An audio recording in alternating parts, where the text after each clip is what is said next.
nós temos um grupo de estudos online e nas últimas 2 semanas alguém faz alguma leitura. No final, né, pega o Evangelho e tal, 2 vezes cai esse texto. Amai os vossos inimigos.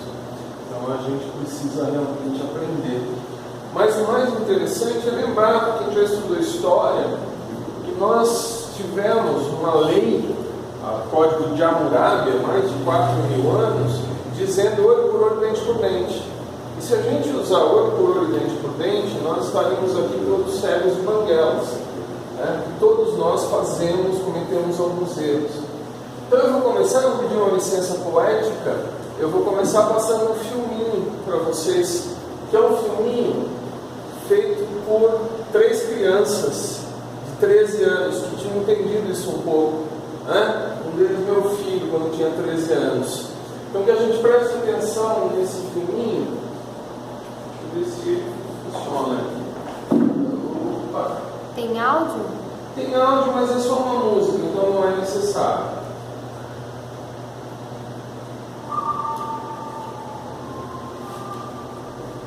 Eles montaram isso sozinhos.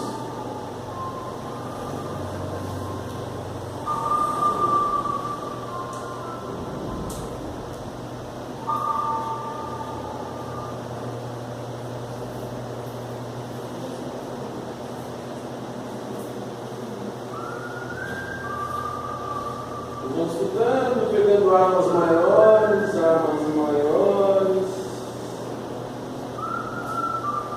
Chega um tanque.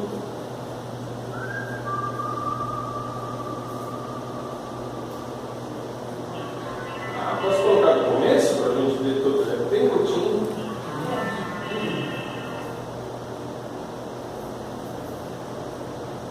Agora ficou mais legalzinho. Estava na 8ª série. Hoje eles já são todos profissionais. E eles fizeram sozinhos.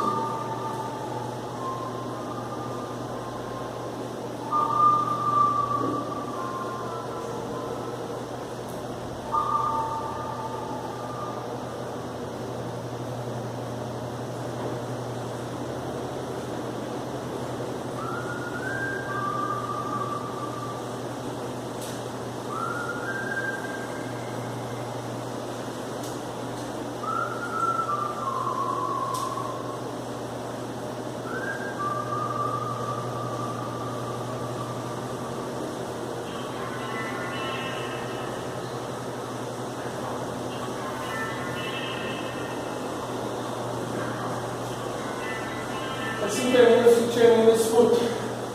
Quando eu faço disputas nesse sentido, e eles viram isso, quer dizer, eram garotos, e eles já tinham percebido o quanto nós gastamos em duelos. O título do filme deles era Duelo.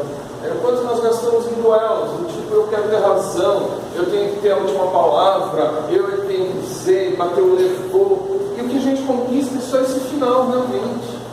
Né? Quer dizer, muita gente machucada. De várias formas.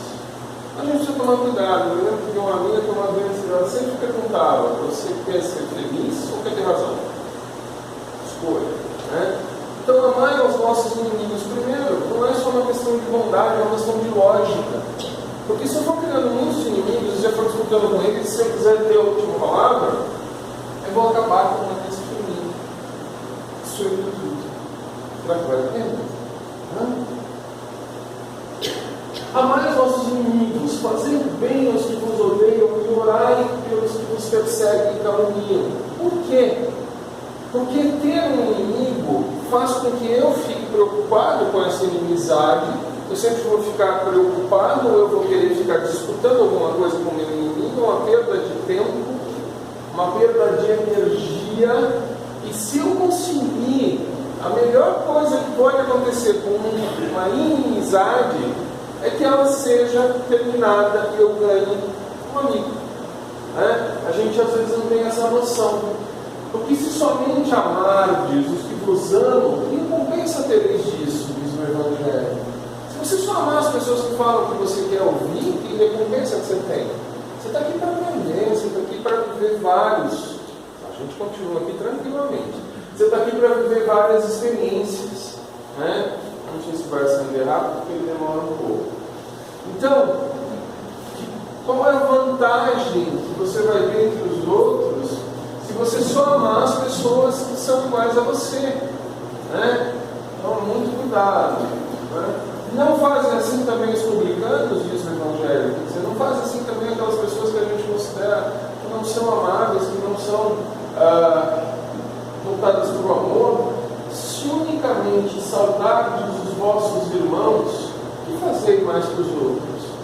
Se você só der a mão para os seus irmãos, para quem está lá no mesmo lugar que você, do mesmo jeito que você, que aprendizado você vai ter? Né? Sede, pois, vós outros perfeitos, como perfeito é o vosso Pai Celestial. Né? É bem interessante que a gente precise lembrar disso. Então, a primeira coisa, a gente não vai ver aqui, mas eu posso ir falando. Retribuir o mal com o bem. Por que isso? Porque, gente, vai ser que nem no filminho. Se eu ficar disputando quem faz pior, quem ganha a luta, eu vou me destruir e destruir ao outro. Se eu conseguir retribuir o mal com o bem, se alguém me fez alguma coisa, e ao contrário de distribuir flores, talvez eu consiga parar esta luta tão inglória que a gente tem. A gente vê isso em povos, a gente vê isso na luta política e tudo mais. Se eu conseguir retribuir o mal com o bem. É um susto, inclusive, quando alguém está muito bravo com você e você retribui com carinho, com calma. Se você tem um problema, me conte o seu problema. Isso é bem interessante. Retribuir o mal com o bem. A gente está num mundo que tem exemplos clássicos. Nelson Mandela, na África do Sul, ficou preso há muitos anos. E quando virou presidente do país, uniu o país ao invés de se vingar das pessoas. Uma Mahatma Gandhi uniu a Índia, um país enorme que estava empobrecido. Ele está sobrecarregado. Ele a lâmpada, ele tem que satisfazer a lâmpada. Quase que teve uma Mahatma Gandhi que uniu a Índia na não violência.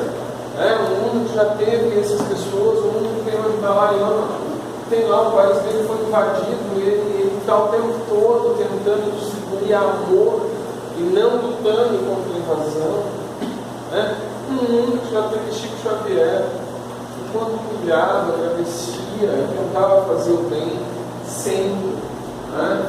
Então, a gente pode começar a atribuir o mal com o bem, porque é o que eu acredito. O que interessa não é o que o outro me faz, é o que eu acredito. Se eu acredito que ser bom é o correto, se eu tenho minha ética própria, eu tenho que usar minha ética mesmo que o outro haja de forma diferente. Ou seja, quem manda em mim sou eu. Eu é que mando em mim. Eu tenho a capacidade de desenvolver a minha ética para agir como eu penso. E não bater o levou. E não se a pessoa me maltrata, eu maltrato. Para quê? Na realidade, eu não acredito nisso. Então eu posso sim retribuir o mal com o bem. Falando de retribuir o mal com o bem, estudando o Evangelho, ouvistes que foi dito: amarás o teu próximo e odiarás o teu inimigo. Porém, isso Jesus dizendo, porém eu vos digo: amai os vossos inimigos e orai pelos que vos perseguem. Por quê? Porque se todos os que perseguem, todos os que são injustos, todos os que são incorretos se tornarem corretos, éticos, olha que mundo maravilhoso. Ou você quer um mundo de guerra? Um mundo em que eu tenho que ganhar, em que eu tenho que impor a minha visão. Muito pelo contrário, amai vossos inimigos, fazei o bem e emprestai sem esperar alguma em troca. Será grande a vossa recompensa, serem filhos do Altíssimo, pois Ele é bom para com os ingratos e com os maus. O que quer dizer com isso? Que não é você, não sou eu que vamos julgar as pessoas. Cada um está vivendo um momento. Alguém aqui, levante a mão quem nunca errou nessa vida. Tem alguém aqui, a maioria de vocês tem mais de 10 anos de idade, né? Vejo ninguém com menos de 10 anos. Tem alguém aqui que nunca errou? Você acertou? Levanta a mão. Cadê? Ninguém. Então vamos lá. Sede misericordiosos, como o nosso Pai é misericordioso. Tem um trecho do Evangelho que diz uma coisa interessante: se até vocês, que ainda não são perfeitos, tentam distribuir aos seus filhos as melhores benesses, imagine Deus então. Então a gente está sempre, o tempo todo, recebendo coisas boas. Foi lindo aqui o agradecimento, até pela chuva que a gente às vezes esquece de agradecer. Só o amor ao próximo constitui o princípio de caridade. Não adianta ser caridoso, tirar coisa do bolso, dinheiro do bolso e doar, se eu não tenho amor ao próximo. Né? Às vezes a caridade, ela implica inclusive em sentar e escutar. Às vezes a caridade implica em não responder alguém que está sendo mal educado com você. Por que eu preciso responder? Tem uma historinha do Chico, né? Tem uma mulher chegou para ele e falou: ah, Chico, eu vou me separar, a vida está tão difícil, eu brigo tanto com meu marido, a gente briga o tempo todo, é tão difícil. Me disseram que você tem uma simpatia para ajudar. Ele falou: tenho. Tem uma simpatia? Tenho. Você vai colocar um copo d'água bem fresquinho e vai tomar 3 goles, você vai ver como acaba o problema. Ele falou: só isso? Tomar os 3 goles? Ele falou: não. Você toma os 3 goles bem cheios e não engole, fica com a água na boca, até que você aguentar. Acaba o problema, você não vai falar nada, vai ser ótimo. Acaba a briga. E ela veio depois de alguns meses e falou: achei que deu certo. Aquela simpatia é uma beleza, menino, realmente. Eu boto a água, a hora que ele começa a falar, eu boto a água, eu fico lá com a minha água na boca e saio. Acabou, a gente não briga mais. Como não quer mesmo briga, né? Um provérbio muito antigo. Né? Porquanto a posse de tal virtude representa uma das maiores vitórias alcançadas contra o egoísmo e o orgulho. Sabe por quê? Quando eu me magoo com o que o outro me diz, eu estou exercitando orgulho. Eu me magoo com o que o outro me diz, porque eu penso assim: como ele pode dizer uma coisa dessas? Uma pessoa tão supra-sumice como eu. Olha como eu sou maravilhoso, né? Que ousadia dizer uma coisa dessa para eu, que sou a última bolachinha do pacote. Ou seja, orgulho puro. Né? Quando eu percebo que eu sou só mais um ser humano e que aquilo não é meu, a pessoa pode falar o que quiser, não tem problema nenhum, não há problema. Eu sou humano também, assim como ele. Quem aqui nunca subiu nas tamancas, como dizem os portugueses, né, Edna? Quem nunca? Né? Entretanto, há geralmente um equívoco tocante dessa palavra amar. A gente às vezes confunde, né? E a gente acha que esse amar aos vossos inimigos significa: ai, eu vou abraçar todo mundo, ai que lindinho, alguém está armado, vai me atacar, e fala: ai que linda, seu revólver é tão bonitinho, ai, me dá um abraço antes de atirar em mim. Não tem nada a ver com isso. O amar aos vossos inimigos não significa ter a mesma intimidade ou ter a mesma alegria em recepcionar um amigo. É bem diferente. Amar os nossos inimigos não significa que eu vou mimar os meus inimigos. Significa que eu vou respeitá-los. Né? Não pretendeu Jesus, assim falando, que cada um de nós tenha para com o seu inimigo a mesma ternura que tem para um irmão, um amigo. Não precisa ser terno, não precisa ser bonzinho. Aliás, eu vou admirar gente boazinha demais. Tinha uma amiga que dizia claramente: ela falou assim: o bonzinho ele está fazendo você assinar um cheque em branco e ele vai cobrar. Então, cuidado. Então, cuidado com o bonzinho. Muito bonzinho. Eu também. Eu lembro sempre dessa amiga falando: está te fazendo assinar um cheque em branco, vai cobrar, se prepara. Então, cuidado com o bonzinho. Eu preciso ser bonzinho, preciso ser ético, preciso ser correto. Né? Então, não quer dizer que eu vou ter ternura com o meu inimigo. Essa ternura, ela vai pressupor confiança, ela vai pressupor que eu tenho alguma coisa em comum com a pessoa. Eu não vou tratar pessoas que estão se colocando como meus inimigos com a mesma ternura do que eu trato com meus amigos, mas eu vou tratá-los com respeito.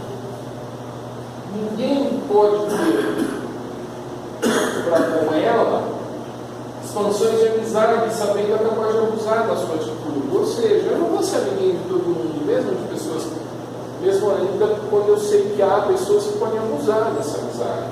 Mas eu não vou sair por aí sendo bonzinho demais. Mas eu tenho que ter respeito, isso é fundamental.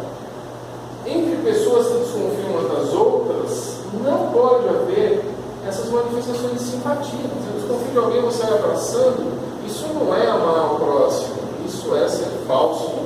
Né? Enfim, ninguém pode sentir em estar com o inimigo o prazer igual de estar com o amigo. Eu não vou sair por aí, mas estou tendo um prazer. Não, eu só vou ter um respeito. Né? Também fico tendo que assistir o filminho. A única coisa que eu queria que vocês assistissem não é que eu quero o filminho, mas eu posso falar. Né? A diversidade na maneira de sentir dessas duas circunstâncias diferentes resulta mesmo de uma lei física. É a famosa lei da atração. Então tem pessoas que não têm, me sinto bem. Já aconteceu com vocês? De conversar com algumas pessoas que falam, meu Deus, acabei de conhecer outro dia, eu até fui dar uma palestra no centro lá na Sariguama. Antes da palestra, sentou ao meu lado uma senhora, começou a conversar, nós conversamos um tempão. Aí começou a palestra, aí eu falei, gente, eu queria apresentar para vocês minha amiga de infância, Maria Aparecida, que eu conheci há 5 minutos. Nós somos amigos de infância, não é possível. A gente conversou em 5 minutos e parecia que ela era minha amiga de infância, que a gente já se conhecia. Então existe essa. Agora existe também gente que a gente sempre ouve, o santo não bateu. Tem gente que o santo não bate. E aí eu tenho que perceber que eu não vou combater ninguém, eu só vou ser réptil. Tá? Aí tem a coisa do pensamento. Como que eu também vou agir? Né? O pensamento malévolo determina uma corrente fluídica que pressiona penosamente. O que é pensamento? Vocês já pensaram sobre isso? Pensamento é uma energia. Cada pensamento que eu emito é uma energia que eu estou emitindo. Se eu emitir um pensamento maléfico, então tem aqui alguém. O sonho não bateu. Nossa, né? Vou começar a pensar um monte de desgraça para essa pessoa. Tomara que se ferre. Eu vou me prejudicar. O pensamento maléfico ou malévolo vai trazer uma corrente de energia para o meu corpo, para o meu perispírito. E eu vou estar fazendo isso. Às vezes tem gente que infarta de raiva. No mínimo você vai ficar fedidinho e sua mais também. Então você está se prejudicando. E eu posso, ao contrário, ter pensamentos benévolos. Quando eu tenho pensamentos benévolos, eu consigo me envolver numa coisa boa. Eu uma vez, numa viagem, eu escutei 3 vezes a mesma história. Então eu achei que depois de escutar 3 vezes, eu não acredito em coincidência, eu achei que eu precisava entender aquela história. Que era uma história de um monge budista tibetano que ficou 18 anos sendo torturado no Tibete. 18. E aí ele foi resgatado do Tibete. Ele já não havia mais interesse, porque ele não tinha nem o que falar, ele era só monge. Ele foi torturado por ser monge.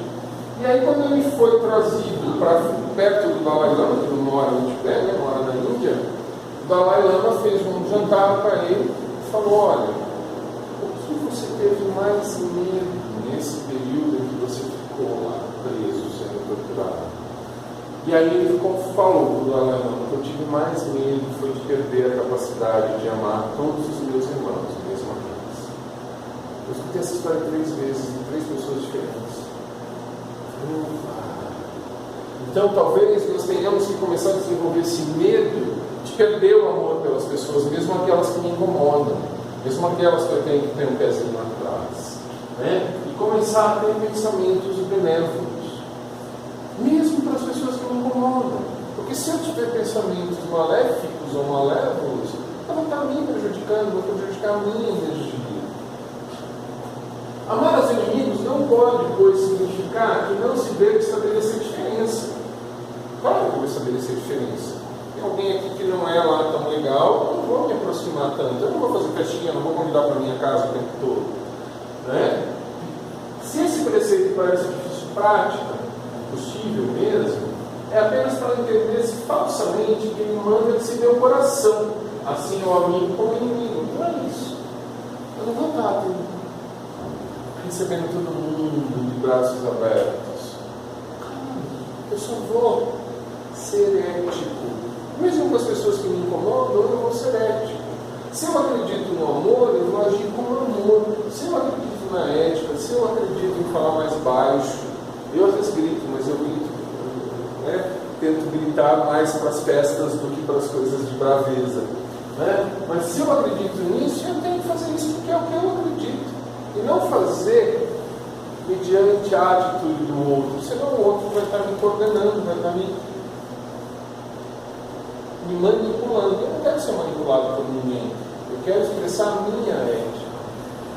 Amar os inimigos não é ter-lhes uma afeição que não está na natureza. Isso que o contato com o inimigo nos faz bater o coração de modo muito diverso do bater o contato com o amigo. Claro. Eu não vou receber meu inimigo, vem cá, acredito. Não, nem o Dalai Lama fez isso, nem na Índia se fez isso, nem o Gandhi fez isso.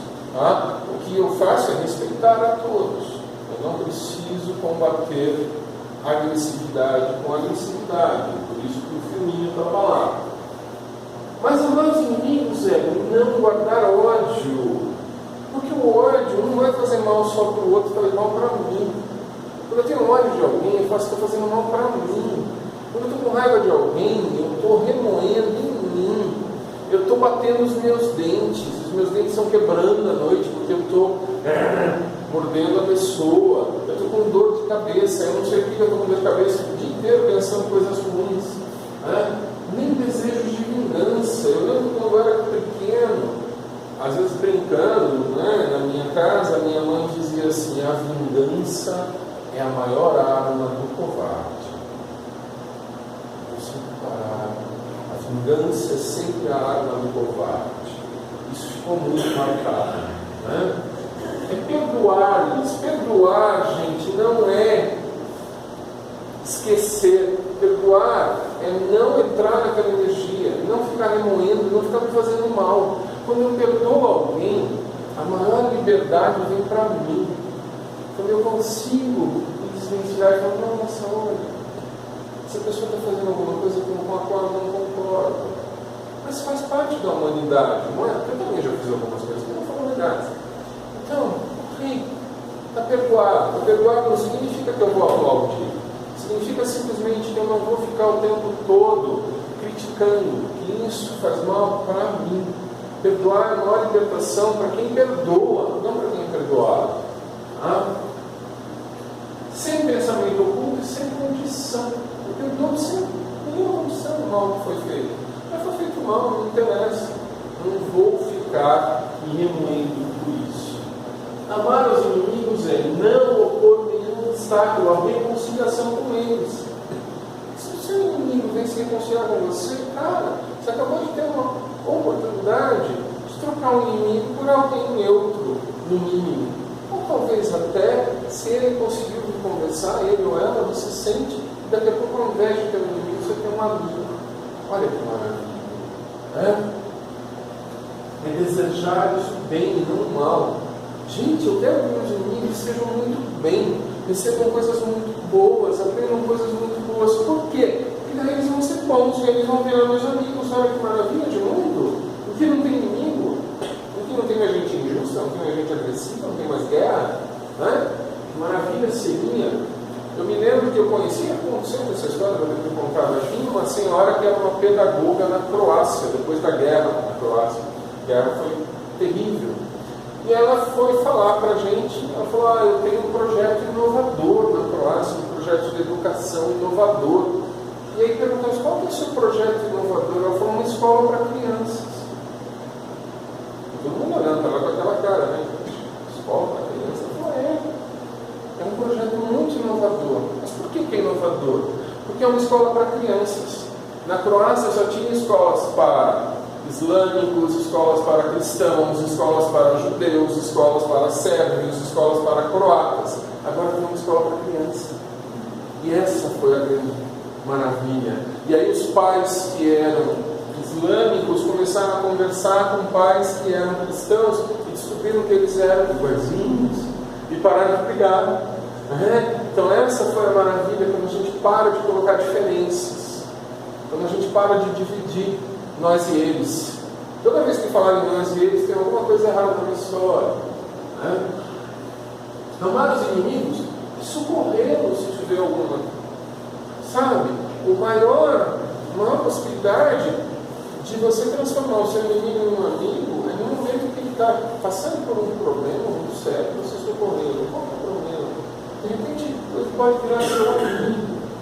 Abster-se, quer por palavras, por atos, de tudo que possa prejudicar. Não é porque alguém me desagrada que eu preciso prejudicar essa pessoa, porque senão está fazendo mal para mim. Eu estou criando um pensamento ruim. Amar aos inimigos, finalmente, a retribuir sempre o mal com o bem, sem intenção de humilhar. E cada um, isso é uma coisa, tinha uma historinha, Dona Denise, que foi minha professora de quarta série, que era uma pessoa muito iluminada, ela sempre contava uma historinha que cada um dá o que tem.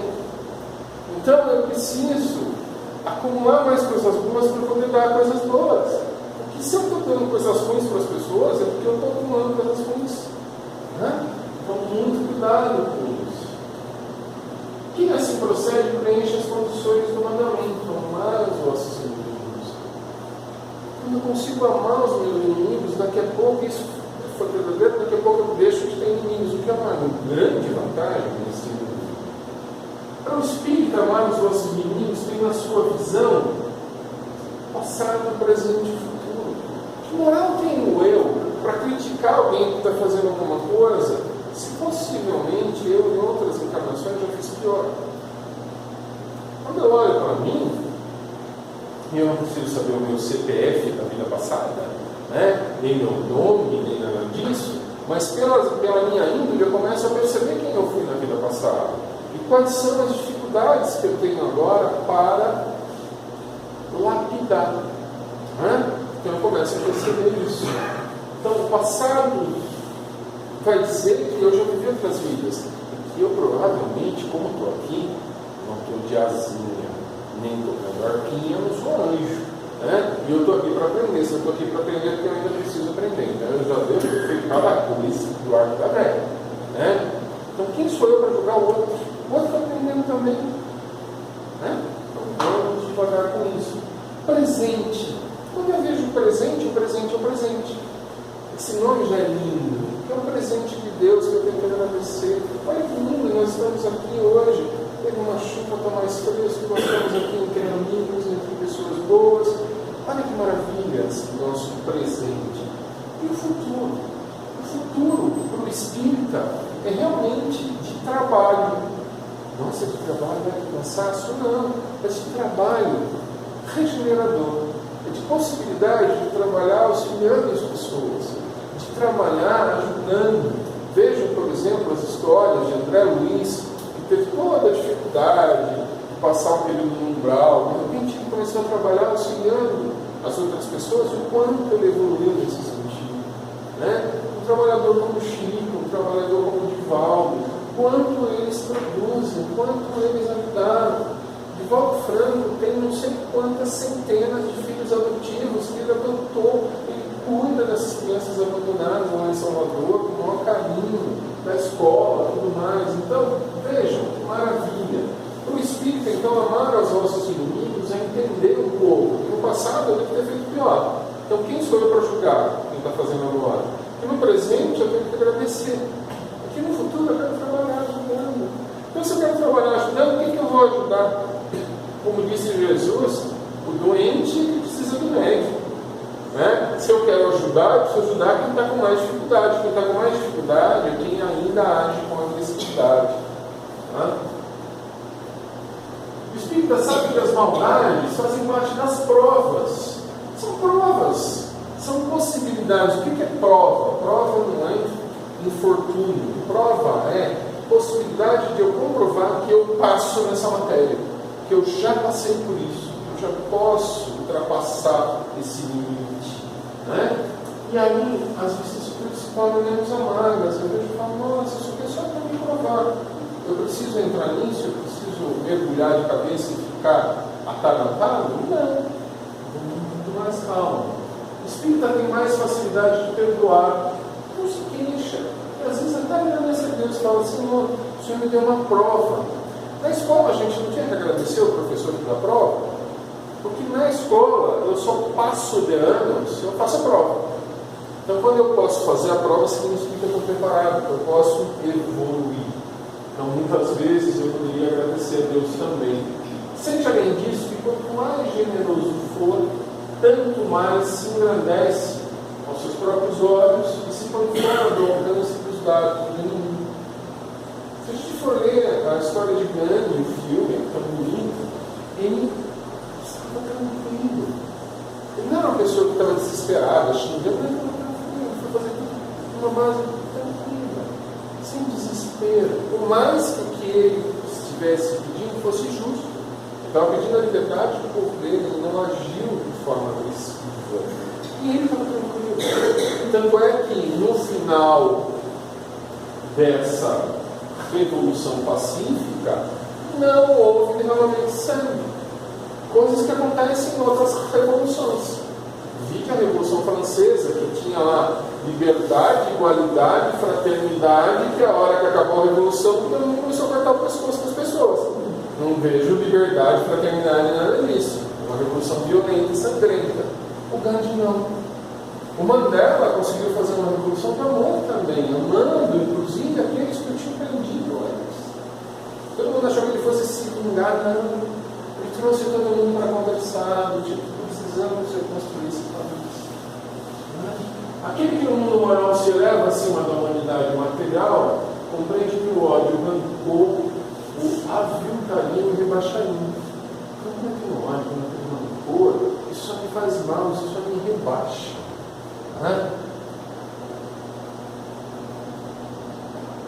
Jesus mostra desse modo que a essência da perfeição é a caridade, na sua mais ampla acepção, o que implica a prática de todas as outras virtudes. Ou seja, eu preciso estar voltado para o amor, eu preciso amar os outros, o amor acima do resto.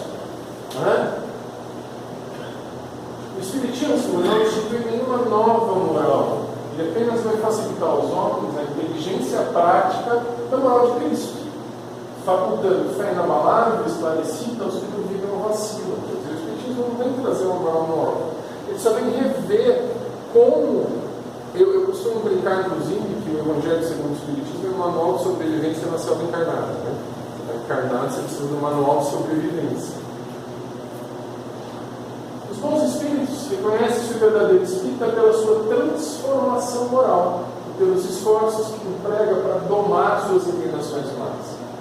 O verdadeiro espírita está sempre fazendo essa reforma íntima. Eu preciso reformar. Eu não preciso reformar o outro, eu não preciso mudar o outro, eu não preciso que o outro aja de outra forma. Eu preciso aprender a agir de uma forma mais ética. E aí eu queria terminar com isso, para a gente pensar um pouco. O seu maior inimigo, com o qual você vai ter que fazer as pazes urgentemente, é aquele que você vê todo dia de manhã com o olho no espelho. Assim sendo, ele é o único e exclusivamente culpado por todos os seus fracassos e vitórias. Por isso, fortaleça-se, esqueça as desculpas das suas quedas, levante e tente mais, parando assim somente com conquistar a reforma interior e viver pautado pelo amor. Então faça as pazes com todos os seus inimigos, inclusive com aquele que você vê no espelho todo dia. Amar ao próximo como a ti mesmo. Comece amando a ti mesmo, com muito carinho, e aí você vai amar o próximo melhor. Então a gente precisa fazer as pazes com todos os inimigos, iniciando com aquele do espelho do amor. Muito obrigado. Era isso.